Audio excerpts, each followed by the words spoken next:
Hey everybody, welcome to Season 4 of What's IGN Crashing On. I'm Caryn Solomon and I'm your host, and we're here to talk about what's hot in pop culture.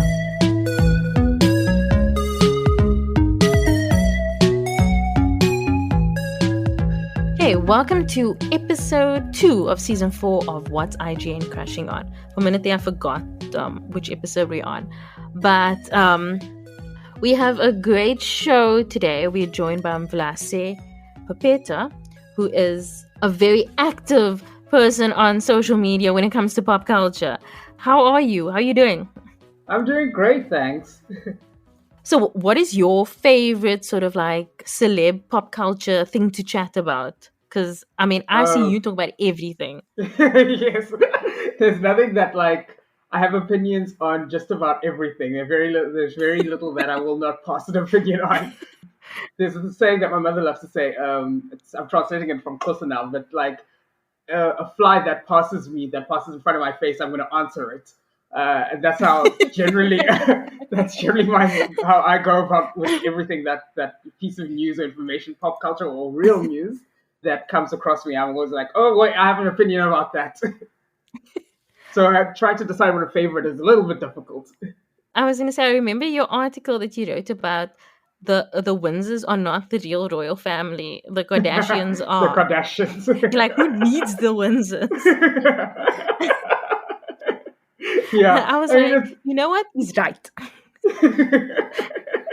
Yeah, I mean, the way I saw it is they're both really incredibly rich families who do nothing. And, well, at least, but the Kardashians do something. The Windsors consider work going to open an art gallery or visit a charity, some charity organization. That's like, oh, look, I've done one day of work. I'm like, come on, that is not work. I mean, putting together those lip liners that Kylie does, I mean, she steals them from everyone, but that is some kind of work. She's stealing, but it's work. Cheap bathing costumes, Kim's out here with Balenciaga, Chloe giving us drama weekly. I mean, they're hustling, guys. They're hustling. They just also started out stealing. But now they don't need to do it anymore. They're living off the interest of all the stolen wealth. The Kardashians are still out there hustling, stealing. Oh man, I love these rich white people. So I know we didn't talk about this before the time, but Queen Elizabeth just made an announcement that Camilla is gonna be she wants Camilla to be queen. Yeah, no, it's been ever since Prince Charles and Camilla married, I think back in 2005, I can't remember exactly, but when they got married, there's that question of what Camilla's title would be once Prince Charles sees the throne has been an ongoing thing. At the time when they got married, it was announced that Camilla would be known as Princess Consort when Charles becomes king. But legally she would have been queen, but she wouldn't use the title. She'd go by Princess Consort and probably still carry on being referred to as either Princess Camilla or the Duchess of Cornwall. But then there's been, in the years since, the affection for, well, this is pre-crown. You've got to put it pre the crown. Yeah. Because everything changed when the crown came out. Then people started warming up towards Camilla. And then people were accepting, okay, this is Charles' wife. He clearly loves her. He's loved her his entire life. And they were happy. So her opinion in the British public, her esteem in the British public, I should say, grew and grew. But then the crown, particularly the seasons with Camilla, came out. And that whole mess. A whole new generation of people suddenly learned about everything that had happened between Charles, Camilla, and Diana. And everyone was infuriated. And Camilla was she was just being trashed and dragged. It was the 90s all over again. And and I feel sorry for it. And it's not over because the next season of The Crown obviously is going to be the season where the divorce. There's that recording with Charles and Camilla where they having some kind of incredibly sexually charged conversation over the phone, which leaked to the media. very embarrassing. I can't imagine the crown is going to leave that out. And then obviously Diana's death. So, and that's just, it's going to be horrible for Camilla. However, the Queen is incredibly popular in the United Kingdom. So for her to come out and say that she would like Camilla to be given that title of Queen Consort, it shuts down that question once and for all, because once the Queen says it, and she says it now while she's still alive, people are going to accept it when Charles enacts that as king. He says that Camilla is my queen. But I also think, I mean, the fact that Diana was not queen also sort of softens the blow, because, I mean, she never got the Princess of Wales title because Diana had that, and it would have caused too much of an uproar. But because Diana never had the Queen Consort title, you know, she can, you know, she'll be the first one in recent times to have that title. Yeah. So I think maybe that softens the blow, but I still think that's they're on their way out. Like, I mean, I also have this feeling that things are going to be, when the Queen dies, the British royal family is going to be in for a very, very difficult period, because a lot of the reason, I personally don't think the Queen has been that great as the head of that family. They've endured such, and it's not that the scandals aren't created by the Queen herself, but the scandals from the time of Princess Margaret wanting to marry Group Captain Armstrong, I forget what his name, but like right after, when she it was trying to force people to do things they don't want to do. They keep on making the same mistakes again and again. She's gonna be queen now for 70 years, and they're still making those same mistakes. Once Prince Charles takes over the throne, because he's nowhere near as popular as Queen Elizabeth is, I don't know what will happen to them, because I mean, it's been Queen Elizabeth's popularity that has been propping up the monarchy all these years. I also don't think that the rest of them, like, there's not enough affection about them, but also that there's enough interest in them. I don't think, like, I think William and Kate have a slight interest, but I don't think it's in as much as the Queen. And I think what the Queen also did was that, you know, I mean, she was queen for so long, and 70 years today. She's sort of like, when we're recording, and she's like adapted so much to the modern times, etc. So she, you know, she's sort of like, I think the people are just used to her being there. But once she dies, people are going to be like, I think they're going to start thinking, what is the point? Because why do we? Why are we just paying for these people to live a lifestyle that we don't care about? I feel like once the interest in the royal family wanes, the people won't be, I mean, Meghan and Harry leaving is already, you know, they might have been interested in them. I don't know. Yeah. They might not have if they had stayed. But and I also thought that William and Kate might have a bit of interest, but now I'm like, I feel like, you know, there's people that will be their fans. There's people that are fans of any rich people. So it's fine. You know, you can be rich. Like the royals of other European countries that don't have, like, you know, they aren't officially apart anymore, but they just live as rich heirs and rich lords in different places. I mean, some of the royals, in the other European royal families, they're nowhere near as covered, it seems, as closely. There are a couple of like on TikTok that I've started following, these two women. One's Canadian, one's American, who very closely follow all the royal families, and that includes like the Japanese imperial family, the European royal families, and obviously the British royal family. So I've been learning a lot about some of the stuff that's happened with that goes on with the other royal families, and there's a lot of scandal there as well, particularly the Spanish royal family. That is a mess. But it's nowhere near, the public interest in them is nowhere near as massive as with the British royals.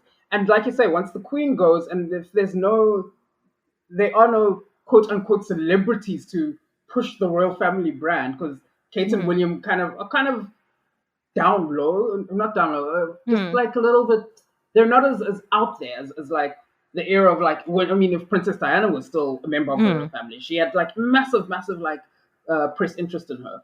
But I mean, what's going to happen after? I mean, guess they got to try hold on, and maybe like George and all the little ones will be interesting when they grow older. I don't think it will last till them. I don't think so. But I don't think they'll get their time in the sun. They'll probably, maybe in the Sun newspaper. Yeah, I mean, it's difficult. I feel the same way, but at the same time, I studied history, So I always look towards it. I mean, the British royal family has literally come back from being deposed. Britain was a republic for some time, and they managed to claw their way back into power. Yeah. So I'm wary to bet against the British royals, the Okay. British royals. Okay. Okay, so then let's talk about our other royals, the Kardashians, who also have a bit of drama this week. Kanye posted on Instagram that he was complaining about North being on TikTok, and then Kim responded back saying, she's the main parent. Yeah. And she tries to help North reflect her creativity any way that she can. And And he everything is complained about, yeah. Yeah, and she said that it's always like she supervises her like North's use of TikTok, all that stuff, which I absolutely believe her. I totally believe. So there was that one clip. I think she went live on Instagram. North somehow managed to grab a phone, and Kim's lying in bed watching TV, and North is live, and she runs into Kim's bedroom, and she's like, "Haha, I'm live on Instagram," and Kim's like, "Are you joking?" And then she's like, "No, I really am live." And Kim like kind of just like any mother would, she's like, "You're not allowed to do that," and she tries to grab it. She's like, "Get that phone away from her!" And then the live went off. But I do believe Kim. I think when I remember at the time when Donda was coming out, Kanye's album Donda, and he was doing those massive listening parties in stadiums across in the US. And there was the one where Kim went. I think she went to most of them, if not all of them. But there was the one where she went out. She was part of the show in a wedding dress, in a wedding gown. This is after they've announced that they're divorcing, and I was like, this is very peculiar behavior. But then I thought about it. Yeah. Kanye is a very, very volatile person. Obviously, he's got his mental health issues, which aren't being treated whatsoever. But at the same time, for Kim, when she has to, from her perspective, she has to consider the fact that he is the father of her children, and they were getting divorced. She needs to sort out the logistics. It's not going to be about money. It's mainly going to be the main concern for her. Probably would have been custodial arrangements. I thought that Kim was indulging Kanye in doing all these very peculiar things and after they had officially split up as a couple. But then what happens? Kim gets together with Pete. Kanye, what I think is going on is that Kanye, he thought, okay, fine, we can get divorced, whatever. Kim is carrying on. She does all the things that I wanted to do. Great. But Kim's obviously she's moving on with her life. She's a single woman. But except not legally, because I believe the divorce hasn't been finalized. But then that ticked off Kanye when he saw that Kim actually is moving on with her life, and even though he didn't want her to be with Pete, he couldn't stop her. So this is why he's now making these issues about North being on TikTok. He may actually, I do believe perhaps I do believe that it is an issue for him that his daughter's on social media. But does it have to be such a massive issue that he's railing about it in the public? I think the main issue is him losing control of Kim, and now he's trying to exert that control on Kim through this North on TikTok issue.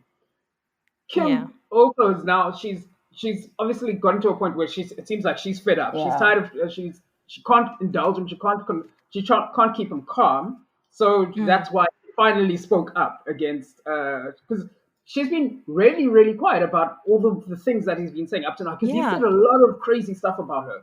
There was that he was threatening a sex tape. There was another sex tape. He said that he had. EJ. Yeah, and Kim said nothing about that. But now she's standing up for herself and saying, no, this is from my perspective. This is what's going on, and I think she's absolutely right. However, in all of that, I think Kanye is abuse. It's kind of an abusive relationship that he's trying to maintain control over Kim. But at the same time, I cannot stop thinking about the fact when Kim and Kanye got together at the beginning of their relationship, the stuff that Kanye said about Amber Rose. Yeah, I was also thinking about that. And Kim stood by him, and he said terrible things. I think the one that sticks in my mind is the one he said he had to shower. I don't know how many times, like multiple times, before he could have sex with Kim because he had to wash Amber off himself. And I was like, it was deeply misogynistic statements that he said, and Kim stood there and said nothing. and now the tables have turned. All that horrible dark energy that Kanye had been directing at Amber Rose is now directed at her. So I mean, I've pity her for the situation that she's in, but I do see that, like, well, you kind of placed yourself in this situation, because that was a red flag. Right at the beginning of that relationship, you shouldn't be like, if a man can speak this way about another woman, one day he's going to turn around and do it to me as well. Yeah. He could turn around and do it to me, which is what has happened. I also think it's not just the fact that it's the lack of control. It's also because, remember, he went through that phase of going, we need to get back together, you need to come home, we need to be a family.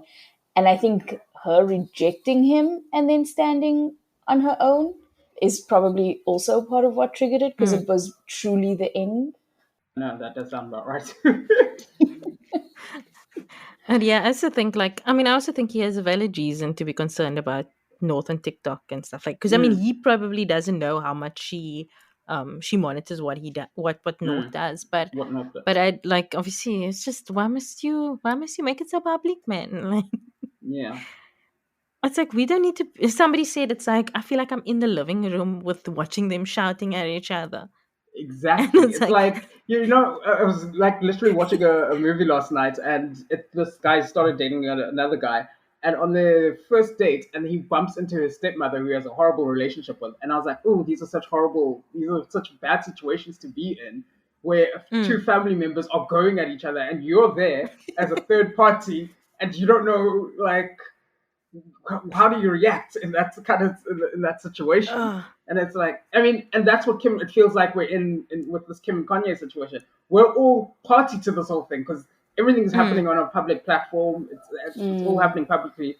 Where these are very rich people. They have lawyers who are meant to like mediate these kind of things.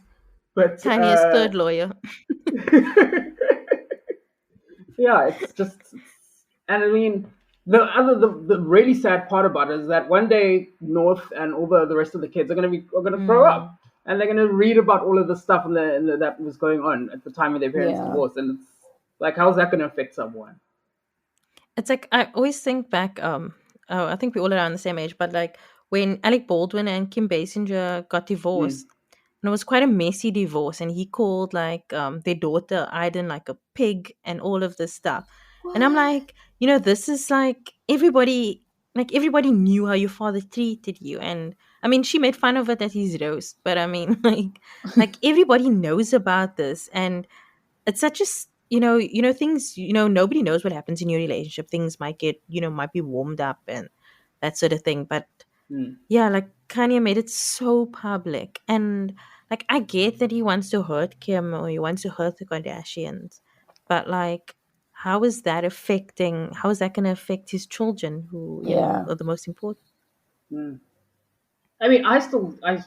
was before their divorce, but I still can't believe that Kanye publicly said that he wanted Kim to abort North. Like, how is that? I don't know how as a person you'd feel knowing that your father, who presumably you love, and because Kanye seems to have a very good relationship with his children. But like, when your mother was pregnant with you, he didn't want you. Like, that's I don't know how you deal with something like that. I don't know. Shame. That's a situation that they need to sort out with all of us on Instagram, apparently. They can get Dr. Jan Van Zandt, like, Jan, then like they'll do like a live, and everyone will sit there and watch, including us.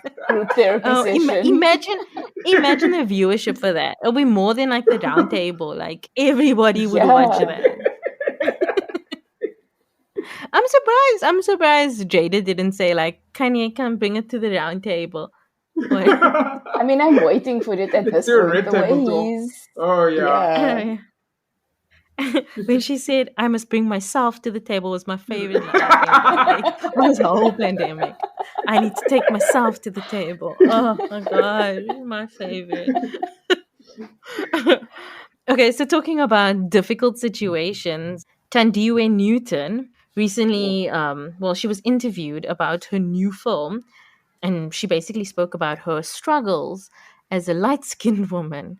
um, I'm not to say that light skinned women don't have problems, but I mean, she was basically saying that she felt discriminated against by darker skinned people, and Darker she skinned woman specifically.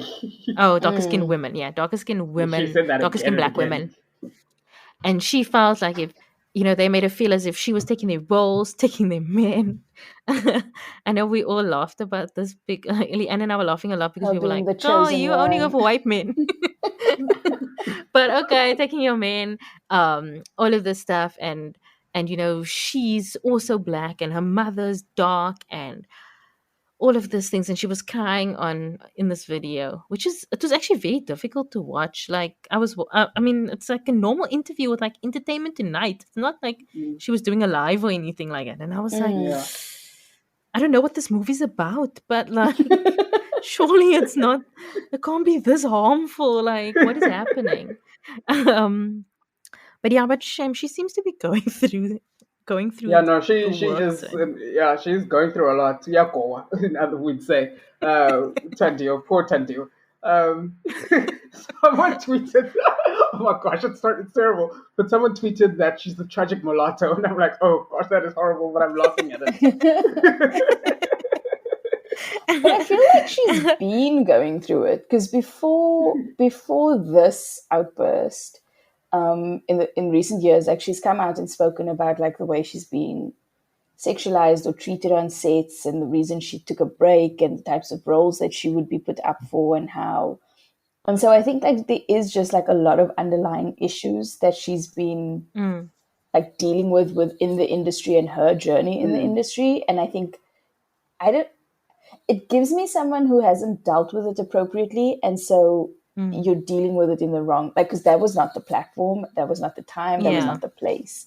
But clearly there's a lot of stuff bubbling under the surface, and like it needs to come out, you She Mm, know. needs to. She needs to work through it. Yeah. Yes, no, abs- I think I agree with you. It seems as though she's mm, someone who feels very deeply, and Mm. mm, in that feeling very deeply, it just comes out in very strange strange ways and in strange circumstances and times. So because I mean she was just doing an all press interview with AP about this new movie, and then all of a sudden she goes on this tangent that is very very peculiar to put it mm, kindly.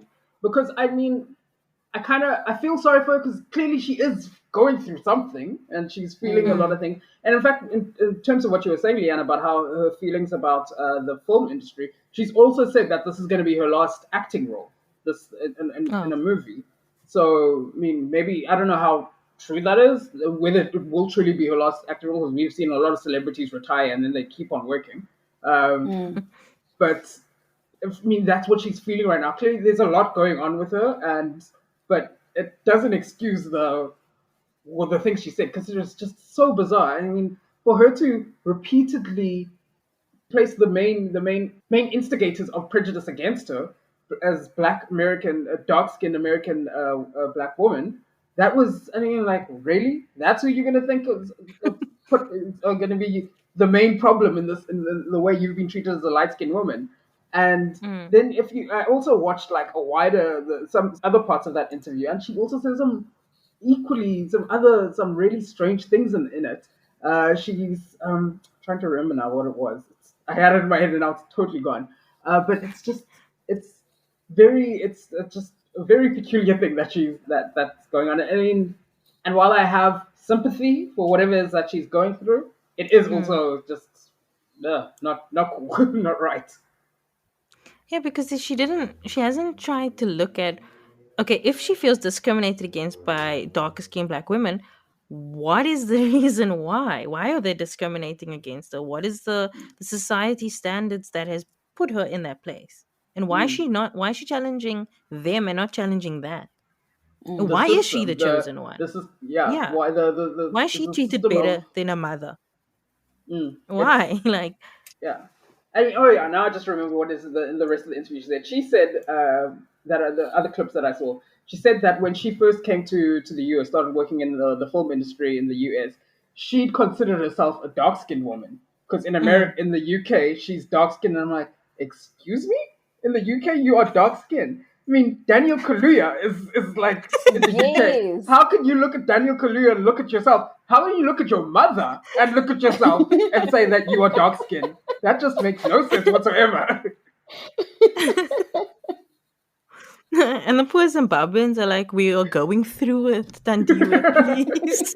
Stop putting us in the eyes. Stop it. At least it wasn't a South African for once. Yeah. We stay being embarrassing. And like, oh no, you can also see what it's like. At least it's not Pearl Tusi saying something. Oh my gosh, yeah. At least with I'm surprised she didn't. I'm surprised she didn't say, "I understand you, Tandiwe." Pearl to see the smartest thing that she did this week is saying absolutely nothing about the Tandiwe situation. Yeah. That is the smartest decision she made. Someone took her phone and was like, "Girl." Yeah. Oh my gosh. What about my Cairo? Anyway. And also, okay, so maybe a little bit of good news. I don't know how you feel about it, but Rihanna announced this week. Well, she announced like just after we recorded the last episode that she is pregnant with her first child with young ASAP Rocky. I mean, I'm happy for her. No, I'm happy for her. She's happy. She's very happy with ASAP Rocky. He's not exactly. If I were the one who's like in control of Rihanna's life, he's not the one I would have chosen. But I'm not. Rihanna is her own person. She gets to love. She gets to choose whoever she wants to create her life with, and she's chosen to be with ASAP Rocky, and that is entirely her prerogative, and I'm fine with that. Which is where I had a lot of issues with some of the reaction to Rihanna's pregnancy announcement, because it seemed to me a lot of people, particularly Rihanna fans, the Navy, were very, very upset that she's having a baby with ASAP. They've never liked him for her, understandably so, because he has said some very problematic things about colors and things. He said stuff about Black Lives Matter, just like his politics. These are things that were said fairly recently, but they are in the past that are troublesome. So I can understand why people don't want that for Rihanna. But Rihanna if you are a fan of Rihanna, the way I see it, you don't have to ascribe to every single decision that she makes in her life. If she wants to be with ASAP and you don't like that, you can be like, well, you know what? That is part of Rihanna's life that I'm not going to engage with. But otherwise, I like her for her music. Well, I personally think she's mainly a lingerie saleswoman at this point. Like you can engage with her on all the other things that you love about Rihanna. You can engage with her other things, but like just ignore the ASAP Rocky thing and then let her live her life because she's her own person. We don't have a right to own Rihanna's choices. She gets to live her own life as a person. That is so true, and that's like the right thing to say. I don't even want to add to that because that's perfect. But I'm also like, I know that she's been wanting to have a baby for a long time. So, I mean, I'm happy for her, and she looks really happy. I mean, I must say, like, I was an ASAP fan before all the problematic things, so I was very disappointed with him. But she looks happy. So, I mean, I don't know what goes on behind closed doors if they do have a happy relationship. But this is, as you said, this is the life that she has chose for herself, and who are we to say that she's right or wrong? Although, like Stans will say, except for Nikki. Nikki is wrong. Ever since the cousin's friends balls situation, she's wrong. I think both of you guys are right. It's her life, and she gets to do whatever she wants. The funniest tweet for me was someone going, "She's gonna name the baby Album," because we're never getting new music out of her. No, literally the first thing when I saw those pictures of like the pregnancy announcement pictures, the first thing I thought was like, oh, that album, like maybe 2023 at this point or 2024. The album that's been close to coming for at least 3 years at this point. It is mad, but the thing is that I know she has recording because I know there was a South African artist who's on the album and he's recorded his parts already. And he's like, come back home. So there's sections, and I've seen in like the blinds and stuff like that. They said that there are like people that have recorded, but so this section's done. She just needs to finish the album, and Yeah, it seems like she's in no rush. but she said, I remember when they were doing the press tour for Ocean's 8. Oh my She actually gosh. said, like in the press tour, because when she finally answered questions about it, she's like, no, she's been in studio, she's done some stuff. It's going to be very different from what she's done before, and she's still working on it. I mean, that was like years ago. So I don't know. Yeah, that's what every time she has to do press for any project that she's doing, her lingerie or her makeup, those are her projects pretty much at this point. She gets asked about the album, and that is always her answer. And it's been years that she's been giving the same answer. That like it's almost done. It's coming out soon. I've been in studio. I've been working on it. But I feel like now she's just trolling. Yeah, Like I also when think so. somebody posted a picture I do think that. Yeah, I of think like a that as well. lookalike, and she was like, "Sis, when's the album coming out?" And I was like, "Even she's doing it now." So I'm like, mm-mm. She's like, "I'm gonna keep this for as long as I can until." Oh gosh. Before we get on to crashing on, like Mvelase, I want to ask you, who was your first celebrity crush? I was waiting for this question.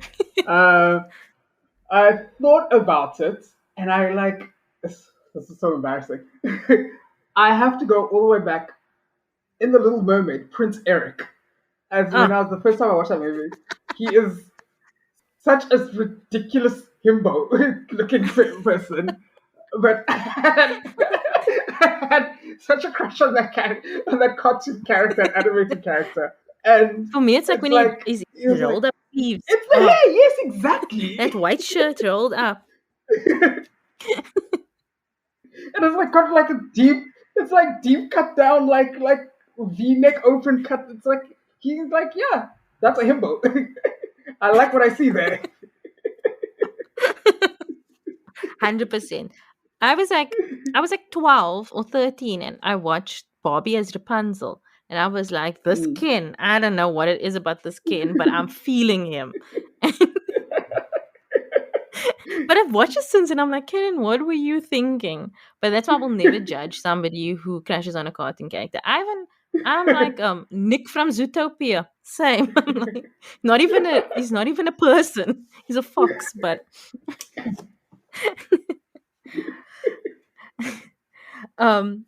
okay, so let's go to the crashing on. So as our guest, you can start first. What have you been crashing on over the last week?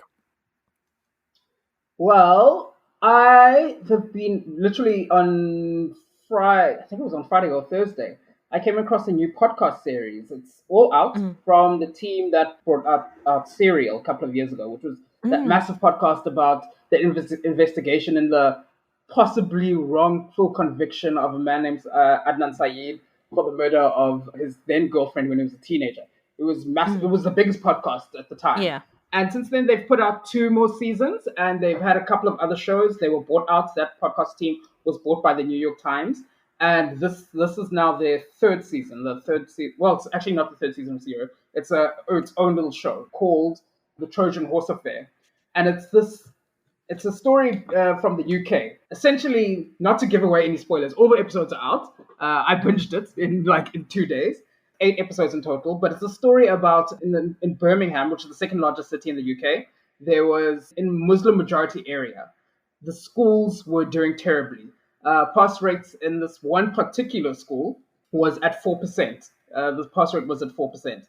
And then a man who was just a man who'd gone to that school, actually, it was his former high school. He found out, he saw what was happening, and he decided to get involved. And he becomes involved in the education sector in his local area over there, also a Muslim man. And but over in the 18 years he was involved in the education in Birmingham schools, he took that particular school, went from a 4% pass rate to a 70% pass rate. He was being lauded by the Prime Minister. That Prime Minister was Tony Blair. He was invited to meet Tony Blair to talk about his work. He was schools, educators from Europe were coming to speak to him, learn what he'd done. He was being invited by the Department of Education to get involved in other schools in the area to replicate the success he had at the school. Everything was going great. Up until at the Birmingham City Council, a photocopied, unverified, incomplete letter, apparently written by one Muslim man to another Muslim man, saying that at what was happening at these schools, talking about there was this 5-step program to quote unquote Islamize the schools so that they could to radicalize these kids, to radicalize the school children, appeared. This letter was most everyone agreed it was a hoax. That this this letter is fake. Yet at the same time, even though mostly everyone agreed on this, it had massive ramifications, right up to changing of national security policy in the United Kingdom, the entire United Kingdom. This man got fired. He was banned from getting involved in education. A whole lot of other teachers were also banned from education because of this letter, which mostly everyone agrees is fake. But yet all these things happen. And so this podcast is trying to find out what happened, what was going on, who wrote the letter. That is their main question that they're trying to find out on the podcast is who wrote the letter and why did they write the letter. And it is a wild story. I'm not going to say who they believe wrote the letter is, but it's someone you would never ever expect. They can't prove it definitively, but all the circumstantial evidence around it is very, very convincing. Ooh, exciting. And yeah, so that podcast is called The Trojan Horse Affair. You can find it anywhere. Oh, you told it also so nicely. I was like, in it. I'm like, who did write it? And Julianne, what are you crashing on? It's been a busy week, so I didn't really watch or consume much, but what we have finally started after many, many recommendations is Resident Alien on Showmax. It is, so far, 2 episodes in, hilarious and intriguing and funny. It's basically an alien finds himself in a small American town, and he's perceived as human because he can change his form to look human, except whatever sort of juju alien magic he's using doesn't work on children. But he's like the town, through a series of events, he becomes the town doctor. And so it sets it up because now the kids are like, because like the kid comes in for something and then he's trying to kill the kid because the kid knows that he's an alien. And then it's hilarious. So yeah, like I'm keen to see where it goes. And I know they're releasing the 2nd season soon. So yeah, Resident Alien. That sounds interesting. Yeah, like the premise is so cool. I'm just like, and he becomes a town doctor. I'm like, what? And the Virgin River. Yeah, but also because he's an alien, like he learns to be human by watching TV shows. And like the TV show that he watches to be human is like Law and Order SVU. And so like, oh no. Oh no. Oh my gosh. Yeah, so I think it's a really, like the first few episodes in, I'm like, I can see what it's got such breadth and depth with where they can take it. So I'm keen to see what they do with it. And you, Caryn? For me, I've also not finished much this week, but I've been watching a lot of like content from like the nepotism kids, like celebrity kids content, but like the older kids. So I've watched like on TikTok when they do that trend where like y'all were raised by Chad and I was raised by, and then they show like their parents is like a famous person. Like I think I was talking before about like the genuine one and Naz's daughter. And then I'm just obviously just watching to see like what's going on in their lives, and like Damon Wayans Jr.'s daughters on TikTok, and I'm just curious to see what they say and what they do. Sylvester Stallone's. And then I was following on Twitter Warren Beatty and Annette Bening's daughter, but then she locked her account, but I got in before she locked it. I'm so glad, because now I'm like, because she doesn't have like a lot of followers. She has like maybe, I want to say like 2,000 followers. Okay. So she doesn't have a lot, but she, like, I noticed her account, but she went like sort of viral because she's sort of also like a film Twitter person. She's like very into, I don't know if she's like wants to be a screenwriter or whatever. They all do.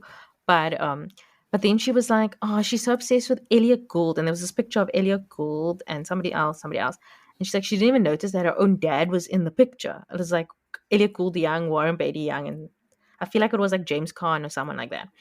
And so obviously I noticed, I'm like, oh my gosh, Warren Beatty. I love Annette Bening. Like, I will die for Annette Bening. I love her so much. So I'm like, I just want to know what it's like. And then sometimes she tweets to like her brothers. I follow them too.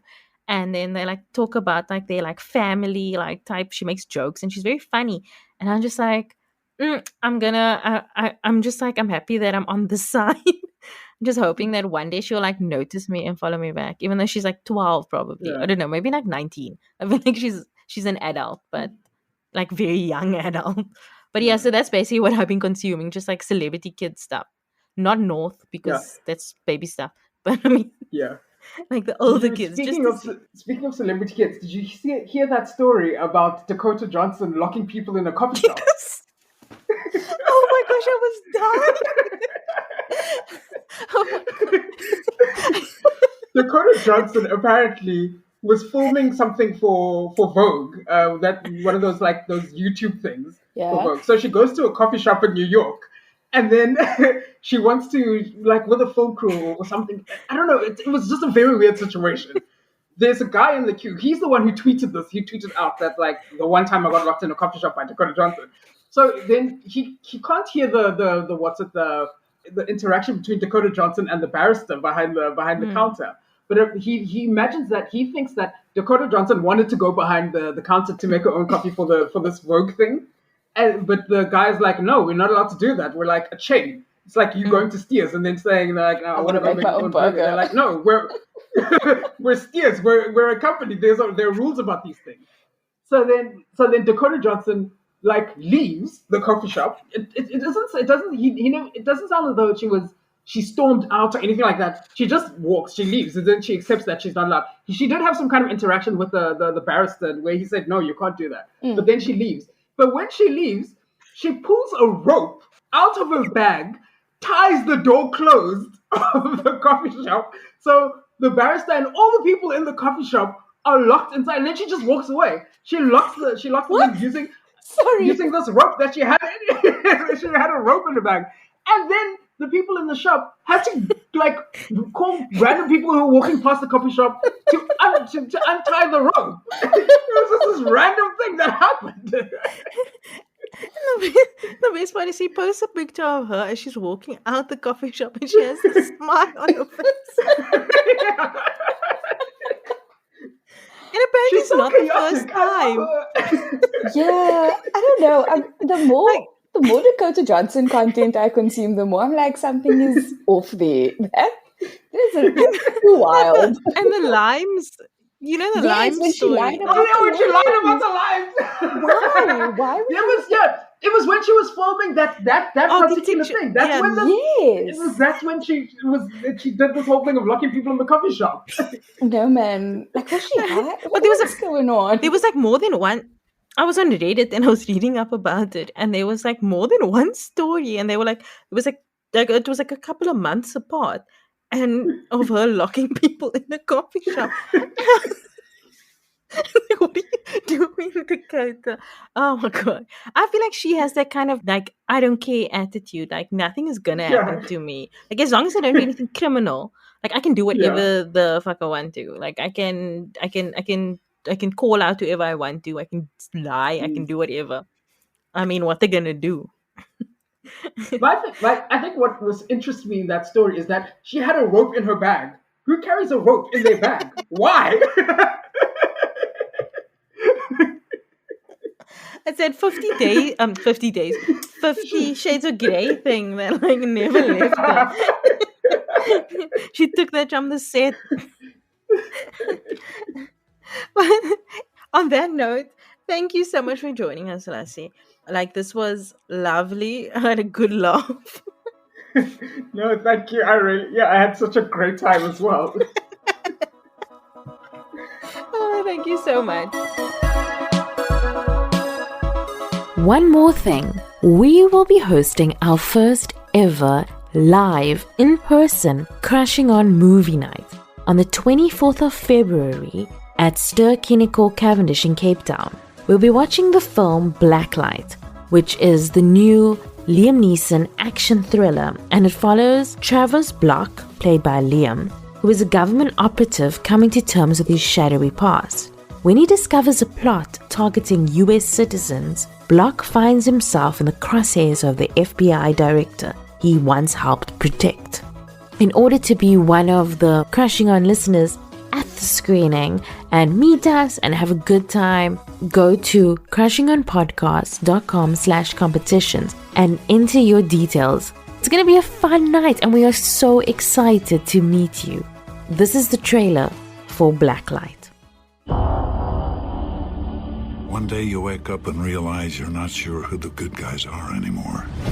You're a federal agent involved in a secret FBI program. Off the books. What kind of bad stuff do you do? Breaking and entering. Physical coercion. You name it, I've probably done it. Murder? Not on my menu. Grandpa! Gabe, I've been thinking. Maybe it's time I hang it up. No, Travis, not enough. I know I wasn't a great father, but I'd like to be the best grandfather I can be. Natalie doesn't need a fixer like you.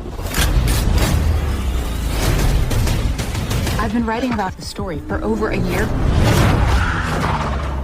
The United States government is killing innocent civilians under the guise of protecting democracy.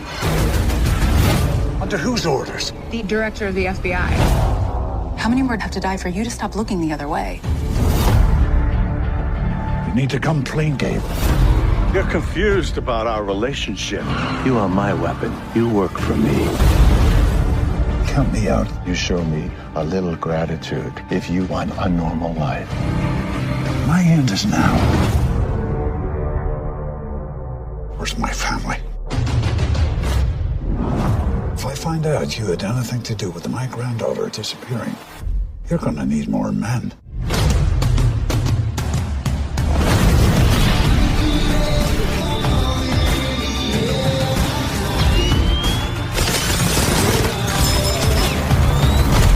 You'll be finished before the day is over. Everything I did was for you! Are you really gonna shoot me, Travis? Yes, I will. Grandpa, are you a good guy? I wanna be.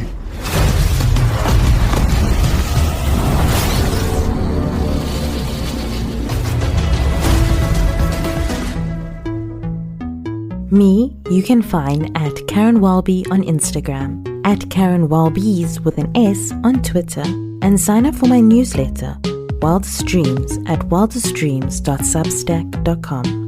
The podcast can be found at Crashing On Pod on Twitter, Instagram, Facebook, and TikTok.